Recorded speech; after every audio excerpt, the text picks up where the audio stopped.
Hello and welcome to SPMIS Academy. Today we'll analyze important newspaper articles of 30th January 2026.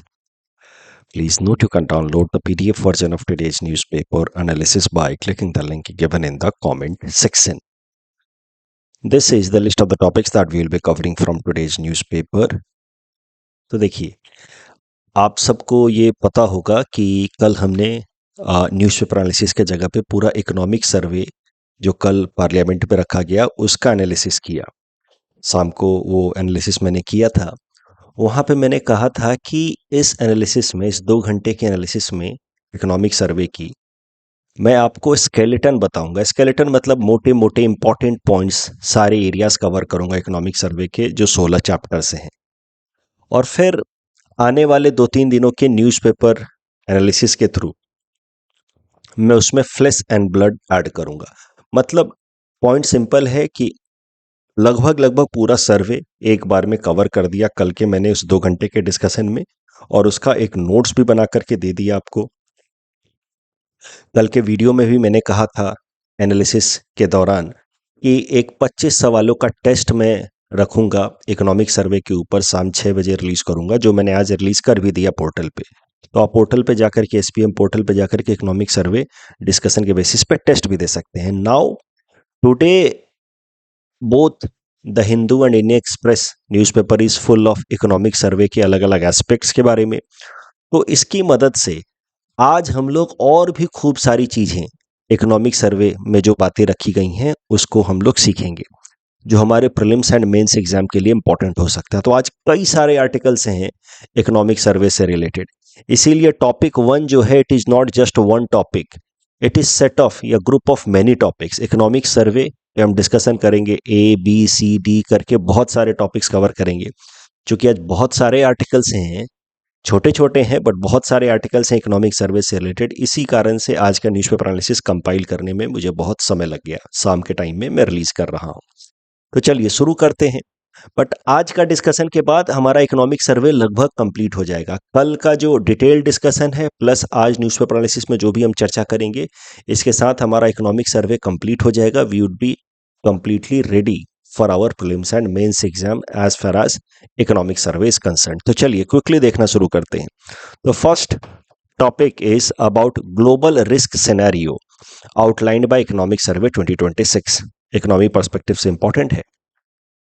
तो economic survey कहता है कि जो आने वाले साल हैं, खासकर ये जो साल 2026 अभी शुरू हुआ है, इसमें भारत की इकोनॉमी की स्थिति तो ठीक है, it is quite optimistic outlook for India, but global economy में बहुत सारे रिस्क हैं, फ्रेजाइल है ग्लोबल इकोनॉमी। भारत की इकोनॉमी की बात की जाए तो करंट ईयर में तो इंडियन इकोनॉमी हैज ग्रोन और it is expected to grow by 7.4%, और नेक्स्ट ईयर 26-27 में it is expected to grow between 6.8 to 7.2%। तो भारत का ग्रोथ रेट तो ठीक है, लेकिन ग्लोबल रिस्क सिनेरियो को आउटलाइन करते हुए इकोनॉमिक सर्वे ने 3 पॉसिबिलिटी बताई हैं। साल 2026 में क्या हो सकता है, उसकी 3 पॉसिबिलिटी है। पहली पॉसिबिलिटी या पहली प्रोबेबिलिटी, दैट द बिजनेस में go as usual. Best case scenario है ये, मतलब समझिए साल 2026 में क्या हो सकता है उसको लेकर के इकोनॉमिक सर्वे कहता है कि 40 से 45% तक संभावना है कि जैसा 2025 था वैसा ही 2026 रहेगा। थोड़े बहुत कन्फ्लिक्ट चल रहे होंगे, जैसे रसिया यूक्रेन का कन्फ्लिक्ट है, गाजा वॉर चल रहा है, इस तरह के थोड़े बहुत कन्फ्लिक्ट्स रहेंगे। इकोनॉमी में कहीं कहीं पे थोड़ी सी वोलेटिलिटी देखने को मिलेगी, सप्लाई शॉक देखने को मिलेगा, बट चीजें वैसी ही रहेंगी जैसा 2025 में था। इसकी संभावना 40 से 45% तक है। दूसरी सिनेरियो 2, उसकी संभावना भी लगभग 40 से 45% तक है, जिसमें जो ऑन गोइंग कन्फ्लिक्ट्स हैं वो इतने मैसिव हो जाएंगे कि उसके बाद there would be multiple level failures in the global economy. अलग अलग लेवल पे फेलियर्स होंगे, जैसे रसिया यूक्रेन कन्फ्लिक्ट जो है वो काफ़ी ज़्यादा बढ़ जाएगा, या फिर ईरान यूएस के बीच का जो टेंशन है वो काफ़ी बढ़ जाएगा। इस कारण से there will be huge policy uncertainty, there will be systematic breakdown and economy, global economy will start declining, it will be not as it was in 2025 and it will start declining at a faster pace. इसकी संभावना भी 40 से 45% तक है, लेकिन 10 से 20% तक ये भी संभावना है, जो वर्स्ट केस सिनेरियो है इकोनॉमिक सर्वे के हिसाब से, कि ग्लोबल इकोनॉमी पूरी तरीके से कोलैप्स कर जाए। जो मेजर जियोपॉलिटिकल कन्फ्लिक्ट्स हो रहे हैं, प्लस आर्टिफिशियल इंटेलिजेंस का जो राइज हो रहा है, एआई के कारण आपको पता ही है अलग अलग सेक्टर्स में एम्प्लॉयमेंट जनरेशन की प्रॉब्लम हो रही है। AI related shock and major geopolitical crisis may lead to economic crisis like that of 2008 और even worse। इसकी संभावना भी 10 से 20% तक है। तो इस आर्टिकल में जो बातें कही गई हैं उसको मैं क्विकली 2 लाइन में बताऊं तो इकोनॉमिक सर्वे कहता है कि इंडियन इकोनॉमी के लिए तो चीजें ऑप्टिमिस्टिक दिख रही हैं आने वाले साल में, बट आने वाला साल ओवरऑल ग्लोबल इकोनॉमी के लिए ऑप्टिमिस्टिक है नहीं। 40 से 45% तक संभावना है कि जैसा है वैसा ही चलेगा, कोई बहुत राइज नहीं करेगा। अगले 40 से 45% तक संभावना है कि थोड़ा डिक्लाइन ही करेगा। 10 से 20% तक तो संभावना है कि इकोनॉमिक क्राइसिस आएगी 2008 जैसी। Next topic 1B। आज मैंने 1A 1B करके इकोनॉमिक सर्वे के अलग अलग एस्पेक्ट्स को कवर करने की कोशिश की है। Economic survey talks about RTI, right to information. RTI हमारे GS पेपर 4 एथिक्स का भी हिस्सा है। गवर्नेंस में भी RTI से सवाल पूछा जा सकता है, तो this topic is going to be very useful for GS paper 2, 3 and 4, तीनों के लिए महत्वपूर्ण है। इकोनॉमिक सर्वे कहता है कि RTI जो कानून है, जो साल 2005 में लाया गया था, उसका थोड़ा सिलेक्टिव एडजस्टमेंट करने की जरूरत है। डाइल्यूट नहीं करना है, उसको वीक नहीं करना है, लेकिन उसमें थोड़ा बहुत बदलाव करने की जरूरत है। क्यों बदलाव की जरूरत है, इसके पीछे कारण बताता है इकोनॉमिक सर्वे कि आजकल पॉलिसी मेकिंग करते वक्त जो ब्यूरोक्रेट्स हैं वो बहुत बैकफुट पे रहते हैं। They just don't want to make any suggestion जो बाद में फेल हो जाए, और उसके बाद RTI के थ्रू जनता को पता चल जाता है कि ये सजेशन, ये प्लानिंग किसकी थी, और उसके बाद उसको उसके बैकलैशेस झेलने पड़ेंगे। इस कारण से जो ब्यूरोक्रेट्स हैं वो पॉलिसी फॉर्मुलेशन के टाइम में दे आर वेरी कंजर्वेटिव। इस कारण से बहुत बार अच्छे मौके हाथ से छूट जाते हैं। इकोनॉमिक सर्वे कहता है कि थोड़े बहुत चेंजेस RTI कानून में लाने की जरूरत है। जैसे जो ड्राफ्ट कमेंट्स हैं, ड्राफ्ट कमेंट मतलब जब भी कोई पॉलिसी मेकिंग का काम चल रहा है तो उस टाइम में जो ब्रेनस्टॉर्मिंग नोट्स हैं, वर्किंग पेपर हैं, they should be kept out of RTI। कोई RTI करके ये ना पूछे कि अच्छा ये वाला सजेशन जो है, या इस पर्टिकुलर पॉलिसी मेकिंग में, जैसे VB ग्रामजी योजना बिल लाने के पहले जो पॉलिसी मेकिंग डिसीजन हुई उसमें किसने क्या सजेस्ट किया था, किस ब्यूरोक्रेट ने क्या सजेस्ट किया था। उसके अलावा ब्यूरोक्रेट्स का सर्विस रिकॉर्ड, उनके कॉन्फिडेंशियल स्टाफ रिपोर्ट, उनका पर्सनल इंफॉर्मेशन, पर्सनल मतलब जो उनका जॉब प्रोफाइल है, उससे रिलेटेड इंफॉर्मेशन जो है वो अनड्यूली शेयर नहीं किया जाना चाहिए। तो इन सब चीजों में एग्जेम्पशन होना चाहिए RTI एक्ट में। प्लस इकोनॉमिक सर्वे ये भी सजेस्ट करता है कि there should be a ministerial veto. Ministerial veto मतलब कुछ सेलेक्टेड मिनिस्टर्स के पास पावर होना चाहिए कि कुछ कुछ केसेस में वो मना कर दें एग्जीक्यूटिव ऑर्डर के थ्रू ही कि इन केसेस में RTI कानून नहीं लगेगा। Of course this ministerial veto should B narrowly defined. Narrowly defined मतलब बड़ा ऑब्जेक्टिवली डिफाइंड होना चाहिए और बड़े लिमिटेड केसेस में अप्लाई होना चाहिए, बट होना चाहिए। एग्जीक्यूटिव्स के पास पावर होनी चाहिए। Of course this ministerial veto should be under some parliamentary oversight, ऐसा इकोनॉमिक सर्वे कहता है, but there should be some ministerial veto या executive power which is objectively and in a limited sense defined, which should give executives authority to restrict application of RTI in certain cases। Economic survey कहता है कि RTI के चक्कर में bureaucrat जो है वो खुल के काम नहीं कर पा रहे, and there are many idle people who out of curiosity are using RTI। मतलब खाली बैठे हैं, मैं बस समझाने के लिए कह रहा हूं। आइडल मतलब खाली बैठे हैं तो चलो RTI फाइल करके पूछते हैं कि इसमें ये कैसे हुआ, वो कैसे हुआ। इकोनॉमिक सर्वे ये स्टेटमेंट देता है कि this act was never intended as a tool of idle curiosity. अब ये जो स्टेटमेंट है ये काम आएगा एथिक्स पेपर पे।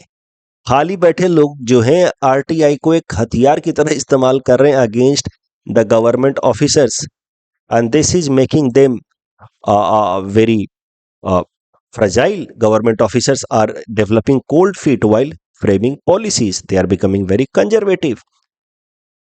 क्यों सिलेक्टिव एडजस्टमेंट की जरूरत है आरटीआई कानून में, उसके पीछे कारण बताता है सर्वे। आरटीआई जो है, इकोनॉमिक सर्वे कहता है कि RTI is not an and in itself. मतलब आरटीआई जो है वो एक बड़ा खतरा बनता जा रहा है। It is leading to micro management of the government. हर काम पे टांग अड़ाया जा रहा है आरटीआई की मदद से, माइक्रो मैनेजमेंट हो रहा है। इस कारण से डिफेंसिव डिसीजन मेकिंग हो रही है, होल्ड बैक इफेक्ट हो रहा है, फ्यूअर इनोवेटिव या बोल्ड पॉलिसीज आ रहे हैं। कल के इकोनॉमिक सर्वे का खत्म भी ऐसे ही हुआ था, आपको याद होगा। Economic survey concluded with this idea that गलतियां हो सकती हैं, make mistakes, but don't go for stagnation. उसी कॉन्टेक्स्ट में इकोनॉमिक सर्वे ने कहा है कि ये जो आरटीआई का एक्सेसिव एप्लीकेशन है that is leading to stagnation. Economic survey ने कंपेयर भी किया है, यूएस, यूके, स्वीडन में आरटीआई का इस्तेमाल होता है लेकिन थोड़ा सेलेक्टिव या रिस्ट्रिक्टिव तरीके से, खासकर जो डेलिबरेटिव प्रोसेसेस हैं, यानी कि पॉलिसी या कानून बनाने के वक्त जिसने जो सजेशंस दिए हैं, those ideas are exempted from RTI. But Bharat में उन आइडियाज पे भी आरटीआई अप्लाई होता है। भारत में file notings, internal opinion, draft documents, इन सब पे भी आरटीआई अप्लाई होता है। Only cabinet papers, cabinet meeting जो होती हैं उनके papers are enjoy temporary protection from RTI. Otherwise almost all deliberative process जहां पे पॉलिसीज बनाने का काम होता है उस पर आरटीआई अप्लाई होता है। इसी कारण से माइक्रो मैनेजमेंट हो रहा है। इकोनॉमिक सर्वे कहता है कि there is, economic survey says कि we should not move towards secrecy as a default governance mechanism, that it is not suggesting. Survey clarifies कि we are not suggesting that हमें secrecy को हमारा default mode रखना चाहिए governance का, but there is need to balance between transparency and efficiency. अभी RTI के excessive application के कारण there is more focus on transparency at the cost of effective governance. Economic survey on digital addiction and obesity, तो जो health वाला chapter है उसमें economic survey कहता है कि भारत के अंदर दो नए तरीके के हेल्थ क्राइसिस इमर्ज हो रहे हैं। एक तो डिजिटल एडिक्शन, डिजिटल एडिक्शन के कारण यंगस्टर्स की खासकर कॉग्निटिव कैपेसिटी कम हो रही है, वर्क प्रोडक्टिविटी कम हो रहा है, एकेडमिक परफॉर्मेंस खराब हो रहा है। और दूसरा rising obesity, mainly because of consumption of ultra processed food. Survey कहता है कि BMI alone is now not sufficient to capture health risk.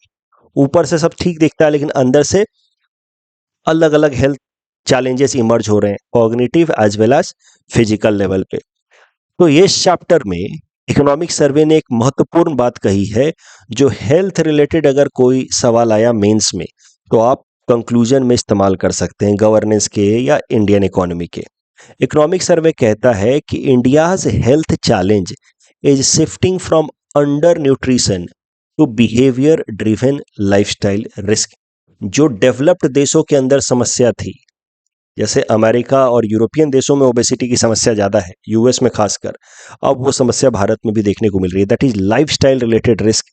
अब अंडर न्यूट्रिशन की समस्या कम है, lifestyle related behaviour driven risk बढ़ रहा है भारत में। ऑरेंज इकोनॉमी के ऊपर क्या कहता है इकोनॉमिक सर्वे?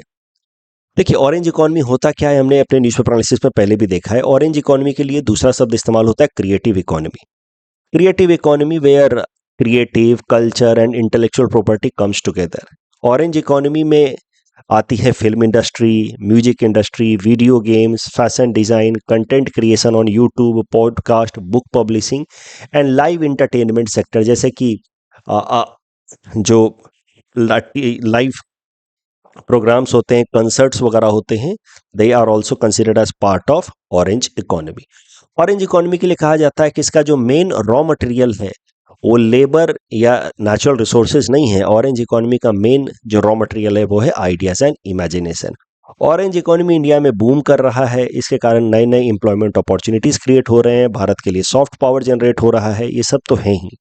अब इकोनॉमिक सर्वे कहता है कि ऑरेंज इकोनॉमी में तो कई सारी चीजें आती हैं, लेकिन ये जो लाइव एंटरटेनमेंट सेक्टर है, लाइव एंटरटेनमेंट सेक्टर मेनली जैसे कंसर्ट, ये इंडिया के अंदर बूम कर रहा है एंड लगभग 10,000 करोड़ का कंट्रीब्यूशन किया है लाइव एंटरटेनमेंट सेक्टर ने इन 2024 and it has shown a strong recovery post Covid pandemic. Pandemic के पहले जितना लाइव इंटरटेनमेंट सेक्टर कंट्रीब्यूट करता था उससे कहीं गुना ज्यादा अब कंट्रीब्यूट कर रहा है। भारत में musical concert, live events, cultural performances बढ़ रहे हैं और इस तरीके के जो लाइव एंटरटेनमेंट सेक्टर्स होते हैं which is part of orange economy, जिनको कंसर्ट इकोनॉमी भी कहा जाता है। आपको पता होगा कि असम के चीफ मिनिस्टर हिमंता बिस्वा शर्मा साहब ने भी कहा है कि असम को वो प्रमोट करेंगे इन कंसर्ट इकोनॉमी। तो इस तरह के जो लाइव एंटरटेनमेंट सेक्टर्स होते हैं इनको कहा जाता है कि they are service multiplier. Service multiplier effect होता है इनका इकोनॉमी के ऊपर, क्योंकि सीधा सीधा वो कंसर्ट से तो बिजनेस क्रिएट होता ही है, जो लोग टिकट खरीद रहे हैं उससे कंसर्ट में तो बिजनेस क्रिएट हो ही रहा है, बट टूरिज्म को फायदा होता है, हॉस्पिटैलिटी सेक्टर को फायदा होता है, transport, travel, logistics, hotels, restaurant, सबको फायदा होता है। लेकिन इकोनॉमिक सर्वे साथ ही साथ ये भी कहता है कि जिस तरीके से हमारा लाइव एंटरटेनमेंट सेक्टर राइज कर रहा है, कई सारे उसमें कंस्ट्रेंट्स भी अब देखने को मिल रहे हैं, जैसे shortage of live event venues in India, complex approval processes, central government से अलग अप्रूवल लेना होता है, स्टेट गवर्नमेंट से अलग अप्रूवल लेना होता है, तो कम से कम 10 से 15 क्लियरेंसेस चाहिए होते हैं। और अगर कोई इंटरनेशनल आर्टिस्ट बुला रहे हैं तो उसको जो पेमेंट करना होता है इन फॉरेन करेंसी, उसमें कई सारे रिस्ट्रिक्शंस देखने को मिलते हैं। तो इकोनॉमिक सर्वे सजेस्ट कर रहा है, उसने अपने तरफ से कुछ सजेशन दिया है कि लाइव एंटरटेनमेंट सेक्टर जब राइज कर रहा है, उसका इकोनॉमी में सर्विस मल्टीप्लायर इफेक्ट है, तो हमें क्या करना चाहिए। हेरिटेज मॉन्यूमेंट जो हैं, कुछ कुछ ऐसे हेरिटेज साइट्स, उनके बाहर जो ओपन एरिया है उसको हमें डेवलप करना चाहिए फॉर परफॉर्मिंग कंसर्ट्स। उसके अलावा जो इंटरनेशनल आर्टिस्ट हैं उनके लिए visa and foreign exchange payment system जो है उनको स्ट्रीमलाइन करना चाहिए कि आराम से उनको वीज़ा मिल पाए, उनको पेमेंट उनके फॉरेन करेंसी में मिल पाए। Plus single window clearances system for approval for conducting concerts. इससे क्या है कि लाइव एंटरटेनमेंट सेक्टर जो है वो राइज कर रहा है, वो फर्दर राइज करेगा और उससे देश की इकोनॉमी को फायदा होगा, जीडीपी को तो फायदा होगा ही, सॉफ्ट पावर होगा, जॉब्स क्रिएट हो गए एंड ऑल। एजुकेशन पे इकोनॉमिक सर्वे ने क्या क्या बातें कही हैं, एजुकेशन से रिलेटेड अलग चैप्टर था, उसमें एक कहता है कि पीसा like class 10 assessment proposed by economic सर्वे। अब पीसा का जिक्र हुआ इकोनॉमिक सर्वे में तो पूछा जा सकता है पीसा है क्या। उसके अलावा मेंस में आप इसका इस्तेमाल कर सकते हैं इस आइडिया का। देखिए, PISA stands for programme for international student assessment. ये हर 3 साल में इंटरनेशनल लेवल पे एग्जाम कंडक्ट कराता है ओईसीडी ग्रुप, जिसमें 15 साल के आसपास के जो बच्चे होते हैं, 15 साल की उम्र के आसपास के बच्चे, उनका टेस्ट होता है पीसा टेस्ट। बट ये पीसा टेस्ट इस तरीके से बनाया जाता है जिससे उनकी true knowledge and skill check हो, ना कि rote learning. PISA test is mainly in the area of reading, mathematics and science. अब इकोनॉमिक सर्वे कहता है इस साल का कि भारत के अंदर जो क्लास 10 की परीक्षा होती है उसको इस तरीके से हमें चेंज करना है कि वो पीसा लाइक असेसमेंट सिस्टम हो। जैसे पीसा में फोकस होता है नॉलेज पे, स्किल पे, ना कि रोट लर्निंग पे, क्लास 10 का एग्जाम भी वैसे ही होना चाहिए। इकोनॉमिक सर्वे कहता है कि करंट इंडियन स्कूल के जो एग्जाम्स हैं प्लस क्लास 10 बोर्ड का जो एग्जाम है, that is largely memory based. It is oriented toward certification, कि हमें कितना परसेंट मार्क्स आ गया उस पर फोकस है। ये बच्चों की लर्निंग स्किल्स पे फोकस नहीं कर रहा, लर्निंग गैप्स को आइडेंटिफाई नहीं कर रहा करंट एग्जाम सिस्टम। तो इस कारण से करंट एग्जाम सिस्टम को हमें बदलना है, खासकर 10th बोर्ड के एग्जाम को हमें पीसा लाइक सिस्टम करना है। इकोनॉमिक सर्वे एजुकेशन सिस्टम पे एक सजेशन तो ये है पीसा वाला। दूसरा, with respect to secondary schools, economic survey क्या कहता है कि देखिए, सेकेंडरी स्कूल्स भारत में अनइवन तरीके से डिस्ट्रीब्यूटेड हैं। सेकेंडरी स्कूल्स मतलब क्लास 9 से लेकर के क्लास 12th वाले। एलिमेंट्री या प्राइमरी स्कूल कहे जाते हैं क्लास 8th तक के, तो 1 से लेकर के क्लास 8 तक के हो गए प्राइमरी, और फिर क्लास 9 से लेकर के 12 होगा सेकेंडरी एजुकेशन। इकोनॉमिक सर्वे इस साल का कहता है कि भारत के अंदर अगर देखा जाए तो रूरल एरियाज में only 17% of rural schools provide secondary education. जितने भी स्कूल्स हैं रूरल एरियाज में, उनमें से ज्यादातर जो है 83% जो है वो सिर्फ प्राइमरी एजुकेशन प्रोवाइड करते हैं। ओनली 17% प्रोवाइड सेकेंडरी एजुकेशन, जबकि अर्बन एरियाज में the number goes to 38%। Urban areas में 38% स्कूल्स प्रोवाइड सेकेंडरी एजुकेशन। इससे हो क्या रहा है कि इम्बैलेंस सा क्रिएट हो रहा है। रूरल एरियाज के जो बच्चे हैं वो प्राइमरी एजुकेशन के बाद रुक जा रहे हैं, सेकेंडरी एजुकेशन में उनका एनरोलमेंट कम हो रहा है। और इस कारण से जो नेशनल एजुकेशन पॉलिसी 2020 का लक्ष्य है कि हमारे देश में हर बच्चा 15 साल की स्कूलिंग कंप्लीट करे, वो लक्ष्य को अचीव करने में प्रॉब्लम हो रही है, because there is uneven distribution of secondary schools. They are less in rural areas, more in urban areas. देखिए, नेशनल एजुकेशन पॉलिसी 2020 से पहले तक भारत के अंदर फोकस हो रहा था 10 इयर्स ऑफ स्कूलिंग कंप्लीट करने पे। क्लास 1 से लेकर के क्लास 10 तक की स्कूलिंग कंप्लीट करें। क्लास 8 तक की तो हमारा कंपलसरी एजुकेशन है, लेकिन एजुकेशन पॉलिसी के हिसाब से लक्ष्य रखा था कि 10 साल की स्कूलिंग होनी चाहिए क्लास 1 से क्लास 10 तक का। और राइट टू एजुकेशन के हिसाब से क्लास 8 तक तो फ्री एंड कंपलसरी एजुकेशन है ही। लेकिन नेशनल एजुकेशन पॉलिसी का टारगेट है 15 years of schooling. 15 of schooling मतलब स्कूलिंग आपकी शुरू हो जानी चाहिए क्लास एज 3 से, age 3, and that will be known as preschool foundational learning. तो ये 5 इयर्स का preschool plus 3 years plus 3 years plus 4 years, 15 year of schooling होना चाहिए एज 3 से लेकर के क्लास 18 तक, मतलब प्री स्कूल से लेकर के क्लास 12 तक। That is the target of NEP 2020। Earlier focus was on 10 year of schooling, now focus is of 15 years of schooling as per NEP 2020। इस NEP 2020 का जो लक्ष्य है 15 years of continuous schooling, उसको अटेन करने में एक चैलेंज आ रहा है uneven distribution of secondary schools. ये आपको लिखना है। अब जो हमारी मीन ईयर ऑफ स्कूलिंग कम हो रही है, तो उसका इंपैक्ट हमारे HDI रैंकिंग में भी दिखता है। आपको पता है HDI रैंकिंग में 3 पैरामीटर्स होते हैं मेनली, GDP पर कैपिटा होता है, लाइफ एक्सपेक्टेंसी होती है, मीन ईयर ऑफ स्कूलिंग होती है।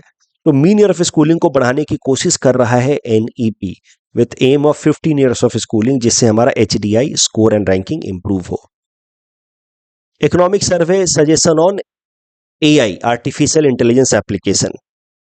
तो इकोनॉमिक सर्वे कहता है कि भारत को फोकस करना चाहिए सेक्टर स्पेसिफिक AI टूल्स पे, यानी कि छोटे छोटे AI टूल्स पे, जिनको कहा गया है small language model AI tools, ना कि large language model AI tools जिनको फ्रंटियर मॉडल भी कहा जाता है, कुछ नया डेवलप कर दे। तो सबसे पहले समझिए कि AI की दुनिया में 2 टर्म्स हैं, small language models, large language models. Small language models उन AI एप्लीकेशंस के लिए इस्तेमाल किया जाता है which are for smaller specified या specialised activity. Small language model का एग्जांपल है माइक्रोसॉफ्ट फीव, ये जेमा बाय गूगल, ये सब बड़ा स्पेशलाइज, जैसे कि चैटबॉट है, वो इस्तेमाल करेगा AI tool which is small language model tool. जबकि लार्ज लैंग्वेज मॉडल टूल जो है वो vast set of activities perform कर सकता है। उसका एग्जांपल है chat GPT and Gemini. Large language models in the AI leads to development of new frontiers in field of AI। इसीलिए कहा जाता है large language models are also frontier models. Survey कहता है कि भारत को फोकस करना चाहिए स्मॉल लैंग्वेज मॉडल्स के डेवलपमेंट पे और उसके एप्लीकेशन पे, ना कि लार्ज लैंग्वेज मॉडल को डेवलप करें और फ्रंटियर मॉडल यानी कि नई टेक्नोलॉजी हम भी लेकर के आए। इंडिया AI मिशन में भारत का लक्ष्य ये नहीं होना चाहिए कि हम चैट GPT और ग्रॉक और इन सब का हम खुद एक इंडियन ऑल्टरनेटिव ले आए। रादर फोकस होना चाहिए स्मॉल लैंग्वेज मॉडल्स डेवलप करो, अलग अलग एरियाज में, हेल्थ के, एग्रीकल्चर के, गवर्नेंस के, एजुकेशन के एरियाज में उसको इंप्लीमेंट करो। प्लस इकोनॉमिक सर्वे ये भी कहता है कि AI based operating system develop करे भारत सरकार। जैसे UPI है, आधार है, वैसे ही कुछ बेसिक सा AI बेस्ड सिस्टम डेवलप करे जो आम जनता अपने जीवन में उसको इस्तेमाल कर पाए for basic day to day activities. UPI जैसे हम इस्तेमाल कर रहे हैं वैसे ही AI OS भी डेवलप किया जाना चाहिए। Economic survey backs decision to scrap MG NREGA.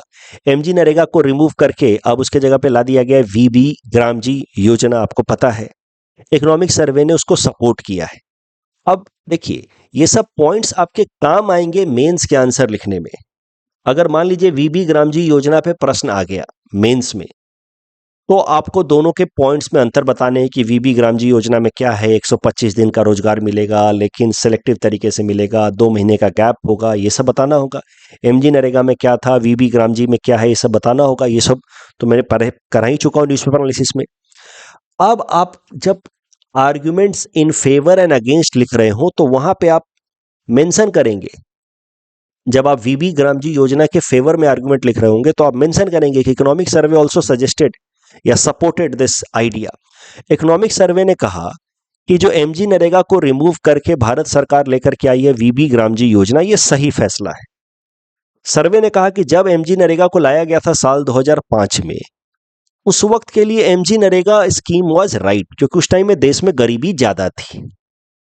उस टाइम में सीधा सीधा इस तरीके की डायरेक्ट एम्प्लॉयमेंट प्रोवाइड करने वाली स्कीम की जरूरत थी। लेकिन अब वक्त के साथ गरीबी कम हो रही है, और इस बात को जस्टिफाई करने के लिए कि रूरल एरिया में गरीबी कम हो रही है, इकोनॉमिक सर्वे ने नाबार्ड का RECSS data, rural economic condition and sentiment survey data भी कोट किया, जिसके डाटा की मदद से इकोनॉमिक सर्वे ने नाबार्ड के इस डाटा की मदद से एक्सप्लेन किया, प्रूव किया कि रूरल एरिया में भी इनकम राइज हो रहा है, और रूरल एरिया में भी now people are highly satisfied with rural infrastructure. वहां की सड़कें, बिजली, पानी, उससे खुश हैं लोग।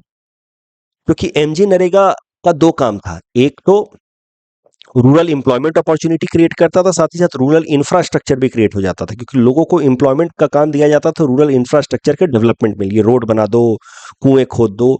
तो अब लोग जो हैं उनकी इनकम भी बढ़ रही है, plus they are satisfied with the rural infrastructure. So that is why जब 2005 में लाया गया था एमजी नरेगा तो उस टाइम उसकी जरूरत थी, लेकिन अब एमजी नरेगा को बदलाव की जरूरत थी, क्योंकि अब economic status in rural areas बदल रहे हैं, and that is the reason why economic survey says कि this is a justified action. Economic survey कहता है कि एमजी नरेगा के जगह पे जो अब ग्रामजी योजना लाया गया है, it is a comprehensive legislative reset. ये रिक्वायर्ड रीस्ट्रक्चरिंग की जरूरत थी जो की गई है भारत सरकार द्वारा। Next topic, economic survey raises concern over unconditional cash transfer. देखो, अभी हो क्या रहा है कि अलग अलग स्टेट्स में एक रेस सी लग गई है कि लेजिस्लेटिव असेंबली के इलेक्शन से पहले अनकंडीशनल कैश ट्रांसफर, बिना किसी टर्म कंडीशन के कैश ट्रांसफर किया जाए, मेनली फॉर विमेन। ये एक तरीके की फ्रीबीज ही है विमेन के लिए।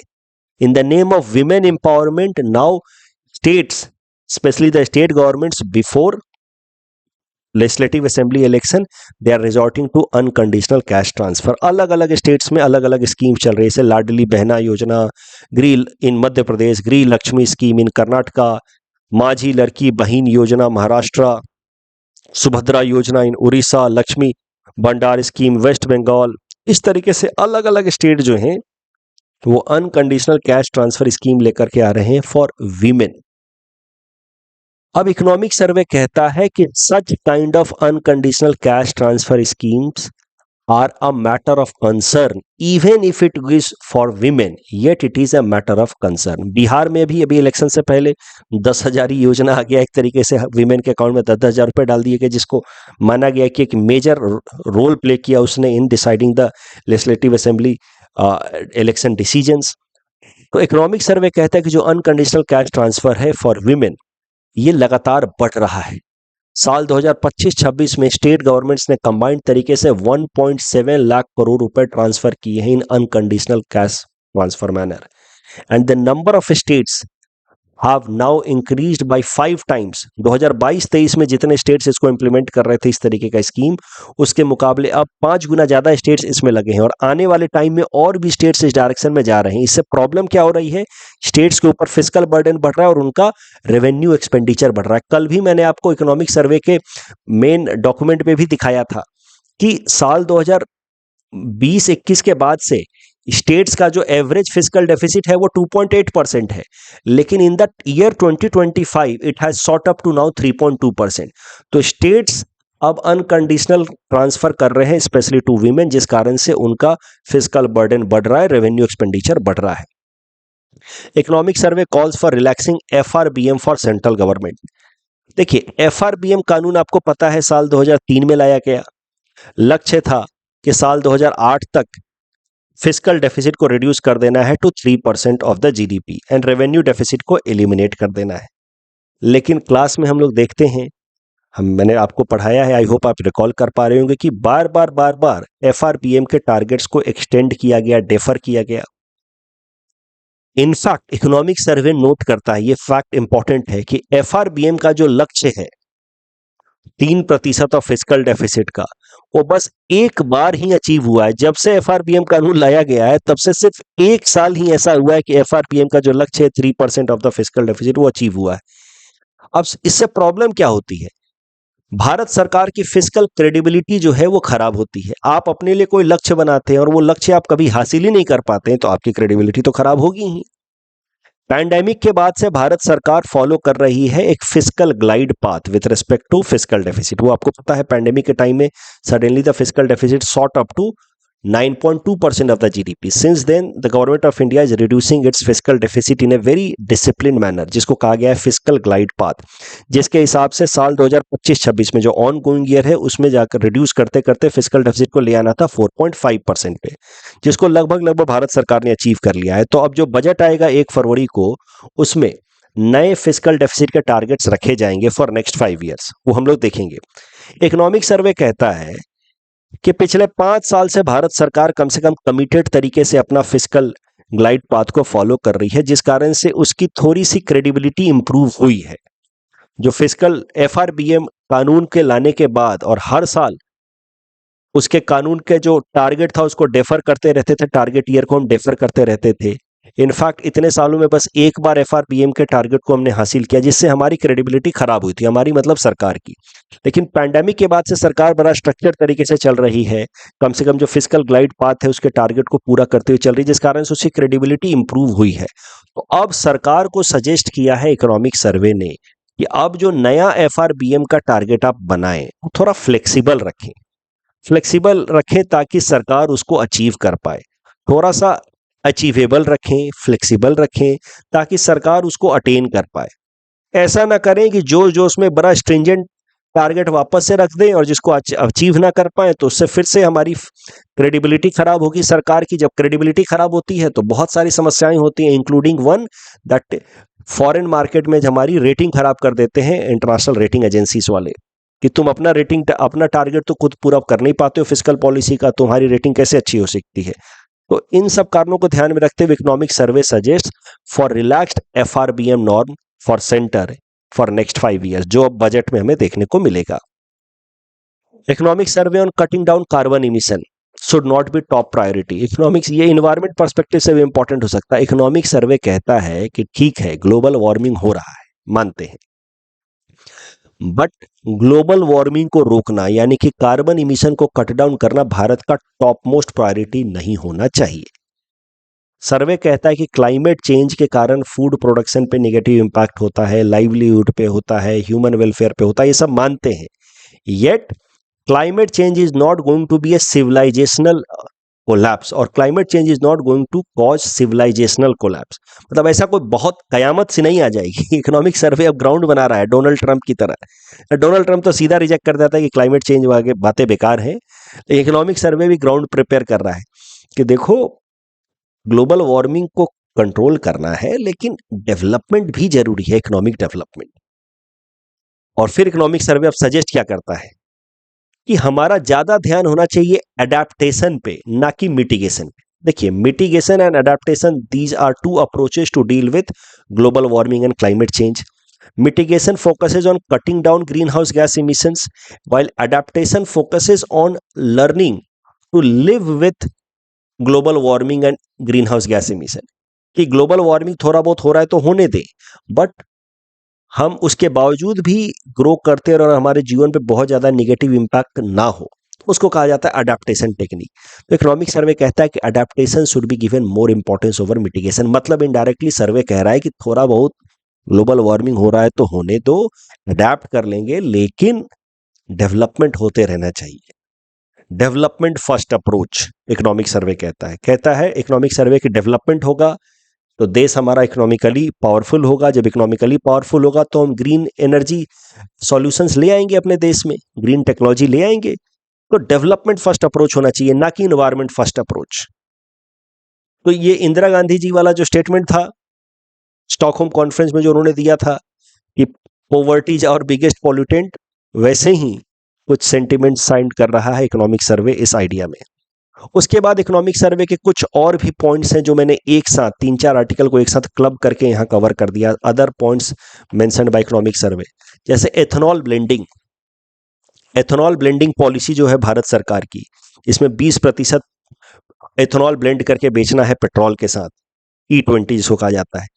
अब एथेनॉल जो है मेनली हमारे देश में मेज से प्रोड्यूस होता है। अब मेज का प्रोडक्शन हमारे फार्मर्स बढ़ा रहे हैं, क्योंकि एथेनॉल ब्लेंडिंग पॉलिसी के कारण देश के अंदर एथेनॉल का डिमांड बढ़ गया है। एथेनॉल का डिमांड बढ़ गया है तो मेज का डिमांड बढ़ गया है। उस चक्कर में हमारे फार्मर्स मेज प्रोडक्शन बढ़ा रहे हैं, and maize production is rising at the cost of pulses, oil seeds, soybean, millets and cotton. That is the reason why survey says कि ethanol blending is impacting our food security. दूसरा, native language voice first AI to expand digital inclusion. Economic survey कहता है कि हमें AI का इस्तेमाल करना है native language based AI solutions लाने में। जैसे UPI का हमारा सिस्टम है, अब वो एसएमईज लैंग्वेज में भी काम करे, बंगाली में भी काम करे। तो native language voice based AI system for more and more digital inclusion has to be brought. Critical minerals, critical minerals आपको पता है उनको क्रिटिकल्स क्यों कहते हैं? 2 कारणों से। एक तो they are very important for emerging technologies, green technologies, and दूसरा उसका जो सप्लाई चेन है it is very much restricted. उसमें चाइना का अपर हैंड है, तो China can choke the supply of critical minerals. तो इन दोनों कारणों से उसको कहा जाता है क्रिटिकल मिनरल्स। भारत ने 30 मिनरल्स को आइडेंटिफाई किया एज क्रिटिकल मिनरल्स। तो इकोनॉमिक सर्वे कहता है कि critical minerals are strategic choke points. Future जो है वो क्रिटिकल मिनरल्स का है, इमर्जिंग टेक्नोलॉजीज क्रिटिकल मिनरल्स की मदद से ही डेवलप होंगी। भारत को क्रिटिकल मिनरल्स प्रोडक्शन में सेल्फ रिलायंट होने की जरूरत होगी। एक्सेसिव डिपेंडेंसी ऑन चाइना और any other country can be risk for India. इस सेंस में उसको कहा गया strategic choke point. Gig workers के लिए इकोनॉमिक सर्वे कहता है कि सोशल सिक्योरिटी बेनिफिट्स तो उनको दे दिया गया है under new labour codes, but yet gig workers face income volatility. अब देखिए कोई भी पॉइंट याद आ गया, मान लीजिए कि गिग इकोनॉमी के ऊपर प्रश्न आया, उसमें आपने सारी बातें लिखी, उसमें एक लाइन कहीं आप ये ऐड कर देंगे कि इकोनॉमिक सर्वे 2025-26 सेज कि yet gig workers face economic volatility, तो आपका आंसर का थोड़ा सा वेटेज बढ़ जाता है। ठीक है, तो I think we have covered enough economic survey. कल का जो डिस्कशन था और आज का इस डिस्कशन के बाद काफी है। कल के न्यूज़पेपर एनालिसिस में भी कुछ इकोनॉमिक सर्वे से रिलेटेड आर्टिकल्स होंगे ही, लेकिन अब now I think we have done enough with respect to economic survey. तो इकोनॉमिक सर्वे के रिलेटेड जो भी हमने डिस्कशन किया उसके बेसिस पे ये 4 प्रैक्टिस क्वेश्चन मैंने आपको दिए हैं। You can attempt these questions.